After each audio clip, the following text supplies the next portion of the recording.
안녕하세요. 저는 30대 후반의 여자입니다. 제가 살면서 겪었던 일들을 한 번도 다른 사람들에게 말해본 적이 없었는데 여기에 올라오는 사연들을 들으면서 자신감이 생겼어요. 하마터면 사기 결혼을 당할 뻔한 적이 있었거든요. 그때만 생각하면 아직도 소름이 끼치고 무섭습니다. 예전에는 많이 힘들었는데 시간이 지날수록 나아졌고 지금은 이렇게 이야기도 할 수 있어요. 다들 제 이야기를 들으시면 분명 깜짝 놀라실 겁니다. 저는 지금 사업을 하고 있어요. 화장품 사업을 하고 있는데 저 혼자서 시작했다가 지금은 직원을 많이 두고 있죠. 다행히도 첫 시작부터 잘 되어서 또래에 비해 일찍 성공한 케이스입니다. 처음 20대 때 화장품 사업을 시작한다고 했을 때 주위에서 뜯어 말렸어요. 워낙 좋고 유명한 화장품이 많기도 하고 돈도 백도 없는 제가 어떻게 성공하겠냐며 사람들이 손가락질을 했습니다. 하지만 저는 한다면 꼭 해야 하는 성격이라서 아무런 도움 없이 제가 아르바이트를 하면서 악착같이 벌었던 돈으로 시작했어요. 잠자는 시간을 아껴가면서 열심히 일을 하니까 다행히 좋은 결과가 나오더라고요. 확실히 노력은 배신하지 않는다는 것을 깨달았습니다. 그렇게 제 화장품은 승승장구했고 더 큰 사업체가 되었죠. 지금은 직원이 많이 있고 열심히 운영해 나가고 있습니다. 20대 중후반에 사장님이 된 저는 열심히 일에 매진하며 살고 있었어요. 그런데 주위에서 이제 사업도 안정기가 왔으니 제 인생을 한번 살아보라고 하더라고요. 남자도 만나고 술도 먹고 놀라고 했죠. 그래서 저는 그때부터 조금씩 마음을 편하게 먹기 시작했습니다. 남자를 많이 만나본 적은 없지만 그래도 연애는 하고 싶었어요. 결혼도 일찍 하고 싶었고 무엇보다 제 편인 남편과 행복하게 사는 게 로망이었습니다. 그런데 정말 간절히 바라면 이루어지는 것인지 제가 한 남자에게 첫눈에 반하게 되었어요. 바로 저희 회사 근처에 있는 식당 사장님이었는데 가게도 너무 예쁘고 음식들도 20대 여성들을 저격하여 엄청 맛있었어요. 그리고 무엇보다 사장님이 젊고 잘생기셨습니다. 손님들에게 친절하시고 젠틀하신 모습을 보고 그 가게에 자주 방문했던 것 같아요. 저의 존재에 대해 전혀 모를 줄 알았는데 제가 일주일에 5번은 그 식당에 가니까 사장님이 저를 기억하시더라고요. 서비스도 자주 주셨고 한두 달이 지나니까 안부 인사까지 하는 사이가 되었습니다. 저보다 나이가 많으셨는데 음식이 좋아서 무턱대고 가게를 차렸다고 하더라고요. 사장님도 저와 같이 하고 싶은 건 꼭 해야 하는 성격이라 그냥 지르고 본다고 합니다. 이뿐만이 아니라 저와 사장님이 닮은 구석이 정말 많았어요.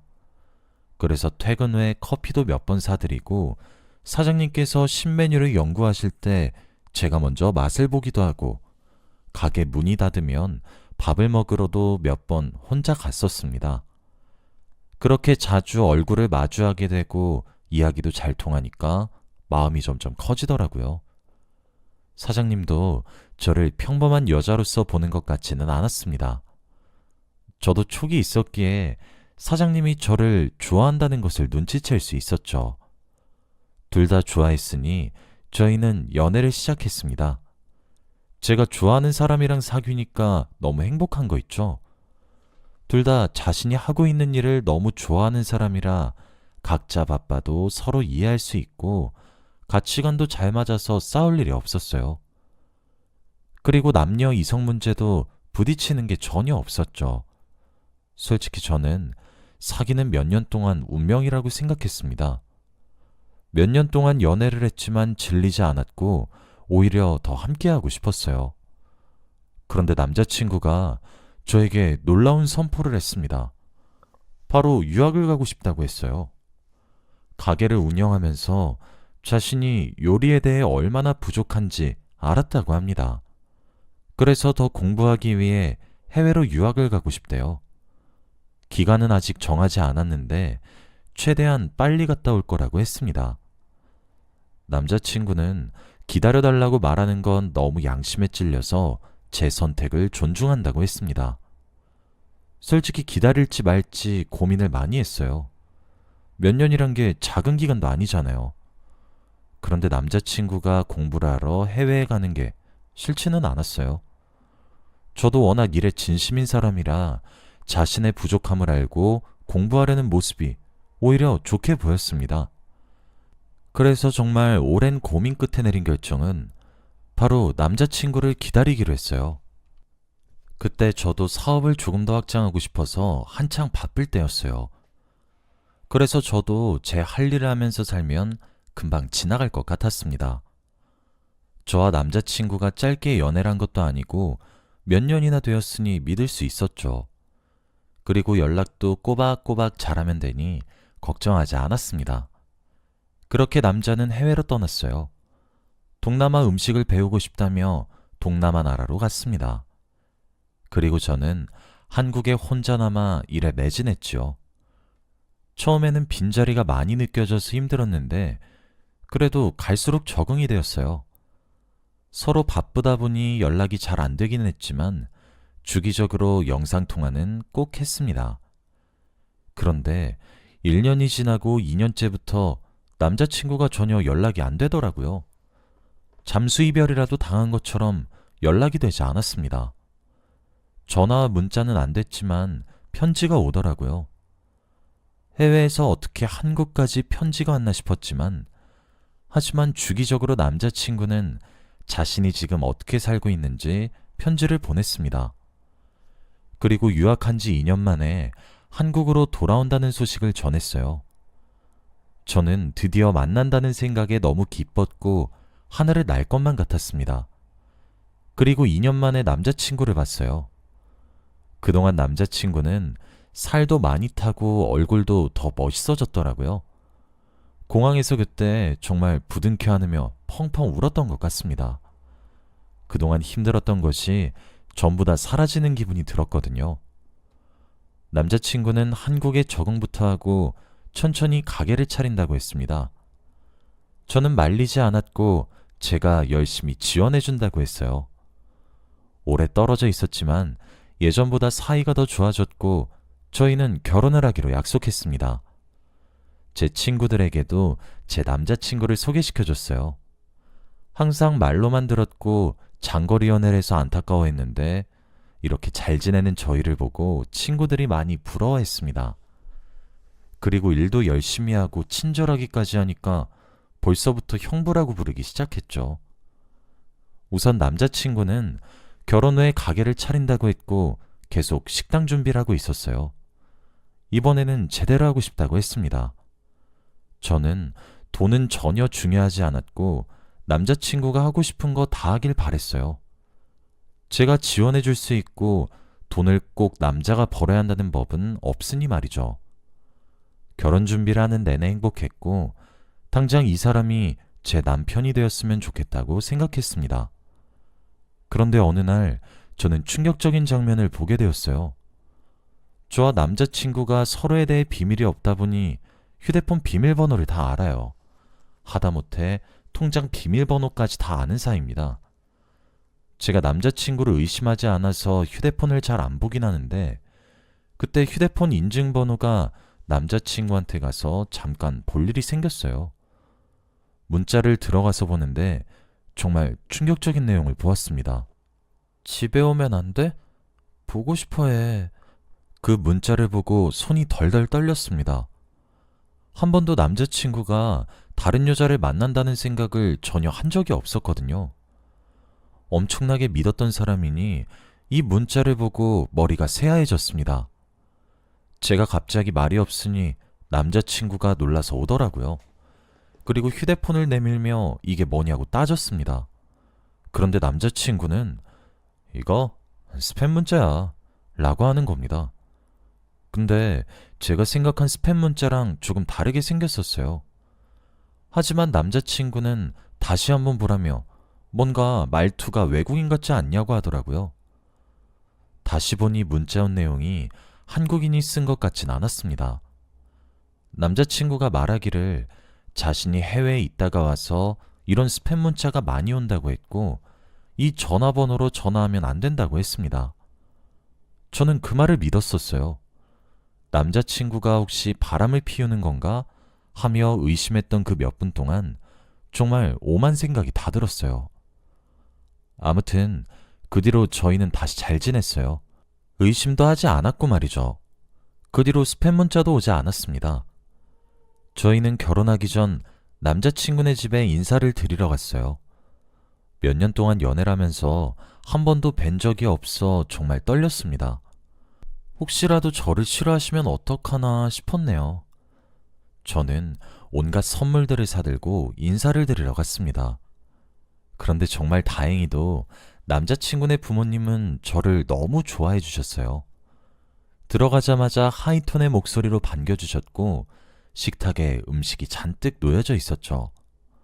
밥에 반찬들도 다 올려주시고 생선가시도 다 발라주시면서 딸보다 더 딸처럼 대우해 주셨습니다. 식사를 하면서 어머니께서 아이고, 우리 아들이 워낙 철이 없고 사고도 많이 쳤는데 다 이해해주는 아가씨는 우리 며느리밖에 없을 거야. 고마워요. 우리 아들이랑 결혼해줘서. 라고 했어요. 저는 순간 머릿속으로 응? 무슨 사고를 말씀하시는 거지? 라며 생각을 했는데 그때 남자친구가 에이, 엄마는 뭘 쓸데없는 말을 하고 그래. 라며 말을 잘랐습니다. 저와 사귀는 내내 한 번도 사고를 친 적이 없고 저한테 말을 한 게 없었는데 어머니께서 갑자기 그렇게 말씀하시니 너무 당황스러웠죠. 그러면서 상황을 정리하시려고 호호호 웃으셨고 다른 말을 꺼내셨습니다. 우리 아들이 아가씨 만나고 많이 좋아졌어요. 지금까지 아들이 데리고 온 여자들은 다 별로였는데 아가씨는 너무 마음에 드네. 우리 아들이랑 평생 행복하게 잘 살아줘요. 저는 어머니의 말을 듣고 또 놀랐습니다. 남자친구가 저 말고 다른 여자를 집에 데리고 왔다는 말을 한 번도 들어본 적이 없었거든요. 그래서 식사 자리 내내 머릿속에 그것만 떠올랐습니다. 제가 다른 생각을 하고 있다는 것을 눈치채고 남자친구가 먼저 말을 해주더라고요. 식사 자리가 끝나고 집에 돌아가는 길에 이실직고 했습니다. 들어보니 저와 만나기 전에 어린 시절에 만났던 여자를 부모님께 소개시켜드렸는데 워낙 예의가 없고 성실하지 못해서 부모님이 너무 싫어하셨대요. 그때는 왜 반대하냐고 화를 냈지만 지금 생각해보면 그때 결혼했으면 큰일 날 뻔했다고 합니다.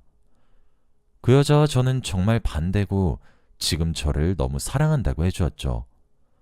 그 말을 들으니까 또 마음이 괜찮아지는 거 있죠? 제가 생각해도 너무 단순한 것 같습니다. 아무튼 그렇게 오해가 풀리고 나니까 마음이 한결 가벼워졌어요. 저는 집으로 돌아갔고 이제 저희 부모님에게 남자친구를 소개시켜드리는 일만 남았습니다. 한 번도 제가 집에 남자를 데리고 온 적이 없으니 부모님이 너무 기대하시더라고요. 그런데 딱 한 명 기대를 하지 않는 사람이 있습니다. 바로 저희 친오빠예요. 저희 오빠는 워낙 동생 바보여서 자기 빼고 세상에 있는 남자들 다 늑대라며 남자를 만날 때 무조건 자기 허락을 맡으라고 하는 사람입니다. 그래서 나중에 남자친구를 소개시켜줄 때 조금 걱정이 되었습니다. 오빠가 저를 아끼는 건 알았지만 혹시라도 남자친구가 부담스러워할까봐 걱정이 되었거든요. 아무튼 며칠 뒤에 남자친구가 저희 집으로 인사를 드리러 왔어요. 며칠 전부터 어떻게 해야 하냐며 잔뜩 긴장하고 있었는데 그 모습을 보니 감회가 새로웠습니다. 결국 당일이 되었고 남자친구는 선물을 바리바리 산 채로 저희 집에 들어왔어요. 저희 부모님은 너무 좋아하셨습니다. 다들 현관문까지 나와서 남자친구를 반겼는데 오빠는 소파에서 팔짱을 끼고 다리를 꼰 채 기다리고 있었죠. 그러다 거실에 들어와서 제 남자친구와 눈이 마주쳤는데 갑자기 하는 소리가 들렸습니다. 남자친구와 오빠가 서로 아는 사이인 것처럼 행동했죠. 저희 부모님과 저는 뭐야? 아는 사이야? 라며 놀랐고 순식간에 저희 집은 정적이 흘렀습니다. 그런데 갑자기 오빠가 "너 이씨 미친놈아!" 라며 갑자기 남자친구에게 달려들었고 주먹으로 얼굴을 때리기 시작했어요. 갑자기 일어난 상황에 부모님과 저는 너무 놀라서 오빠를 말렸죠. 셋이서 오빠를 떼어내려고 해도 오빠를 말리기 힘들었고 겨우겨우 붙잡고 왜 그러냐고 따져 물었습니다. 남자친구도 갑자기 맞아놓고서는 이유를 안다는 듯이 화를 내지 않았죠. 그런데 오빠는 화를 내면서 가만히 서 있지 못했고 머리를 부여잡으며 화를 식히고 있었어요. 그러면서 남자친구와 오빠가 어떻게 하는 사이인지 설명해 주었습니다. 사실 저희 친오빠가 교도소에서 일을 해요. 워낙 일한 지 오래되기도 했고 많은 수감자들을 봐서 출소한 사람들을 길거리에서 봐도 전혀 알아보지 못한다고 합니다. 그런데 제 남자친구는 한 번에 알아봤대요. 왜냐하면 수감되어 있을 때 워낙 사고를 많이 치는 수감자여서 항상 교도관들이 예의주시했던 사람이라 똑똑히 기억한다고 했습니다. 저는 순간 머릿속이 새하얘졌어요. 제 남자친구가 교도소를 갔다 왔다뇨? 저는 아무 말도 못한 채 서 있었습니다. 그런데 오빠의 말은 끝나지 않았어요. 야, 쟤 애아빠야. 남자친구가 범죄자란 사실도 놀라운데 아이까지 있다뇨? 정말 말도 안 되는 소리였습니다. 오빠 말로는 항상 면회로 오던 여자가 있는데 베트남 여자에다가 항상 갓난아기를 데리고 왔대요. 그러면서 매일 울고 불면서 얼른 나와서 결혼하자는 말을 했다고 합니다. 그 여자가 한국말이 많이 서툴었는데 그래도 가정이 있다는 것을 보고 오빠가 마음이 조금 쓰였대요. 그런데 지금 저와 결혼을 하려고 하니까 화가 미친 듯이 났다고 합니다. 어떻게 저에게 이런 일이 생길 수 있나요? 그제서야 저는 모든 퍼즐이 다 맞추어졌습니다. 알고 보니 남자친구가 유학을 간 2년 동안 동남아 여자를 만났고 같이 한국으로 들어와서 살다가 아이가 생겼다고 해요. 그래서 돈이 필요했고 어쩔 수 없이 사기를 치며 돈을 벌다가 감옥에 갔다고 합니다. 그 사이에 베트남 여자는 남자친구의 아이를 낳았고 출소하기를 기다렸던 거죠. 수감되어 있던 1년 동안 전화와 문자 대신에 저한테 편지를 보낸 거였습니다. 그리고 무엇보다 저번에 스팸 문자라고 했던 것은 자신의 아내한테서 온 문자였던 거죠. 저는 그 순간 아무 생각이 나지 않았습니다. 온몸이 덜덜 떨리고 눈물만 났어요. 믿었던 사람한테 뒤통수를 당하니 말문이 턱 막히더라고요. 남자친구도 할 말이 없는지 조용히 입을 꾹 다물고 있었고 몇 분 뒤 미안하다고 했습니다. 지금은 베트남 아내한테 양육비를 보내고 있다고 해요. 혼인신고도 안 했다고 합니다. 오빠는 화를 못 참고 남자친구를 때렸고 부모님도 뒷목을 잡고 쓰러지셨죠. 저는 방으로 들어갔고 혼자 펑펑 울었습니다. 대충 몇 시간 후 방에서 나오니 다들 거실에 앉아 있었고 남자친구는 돌아간 것 같더라고요. 다들 저를 위로해 주었고 결혼을 안 해서 다행이라고 했습니다. 정말 오빠 아니었으면 저는 사기 결혼을 당할 뻔했어요. 지금 생각해도 너무 아찔하고 소름 돋습니다. 어떻게 제가 결혼하려는 사람이 범죄자에다가 아이까지 있는 사람일 수 있나요? 저는 단순히 요리하는 거 좋아하는 사람인 줄 알았습니다. 남자친구 휴대폰에 이상한 문자가 오고 유학을 갔을 때 편지가 올 때부터 의심을 했어야 했는데 제가 너무 바보 같았네요. 감쪽같이 몇 년을 속였다고 생각하니까 너무 괘씸하고 화가 납니다. 정말 한동안 너무 힘들었습니다. 사람을 전혀 못 믿겠더라고요. 그리고 모든 게 다 제 탓 같아서 자책도 많이 했습니다. 무엇보다도 실망을 끼쳐드린 가족에게 제일 미안했고요. 그래서 회사에 출근도 못하고 민폐도 많이 끼쳤습니다. 그렇게 한 달 동안 힘들게 살다가 이렇게 살면 저만 망가지는 기분이라 정신과 상담을 하게 되었어요. 확실히 제 속에 있던 저만의 이야기를 하고 조언을 얻으니까 나아지긴 했습니다. 점점 일상생활도 가능해졌고 예전만큼은 아니지만 사람들도 상대할 수 있어졌어요. 회사 직원들은 원래 알던 사람들만 대화가 가능해졌고 처음 만난 사람들은 조금 어려워졌습니다. 그래도 확실히 시간이 약이란 말이 괜히 있는 게 아니더라고요. 몇 년이 지나고 그 남자에 대한 소식이 전혀 없으니까 점점 나아졌습니다.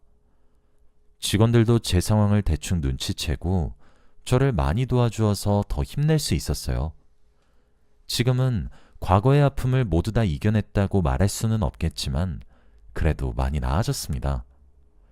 이렇게 제가 겪은 일들을 여러분들에게 말한다는 것 자체로 많이 성장한 것 같아요. 집안에는 이제 결혼을 하지 말라고 합니다. 오빠도 저한테 저는 남자 보는 눈이 없다며 평생 가족들과 살자고 했죠. 저도 그 말에 동의를 합니다. 오빠가 교도관이 아니었다면 정말 큰일 날 뻔했네요. 다들 저 같은 일 겪지 않으셨으면 합니다. 정말 힘든 시간이었고 다시는 돌아가고 싶지 않아요. 저의 이야기는 여기까지입니다. 들어주셔서 감사합니다.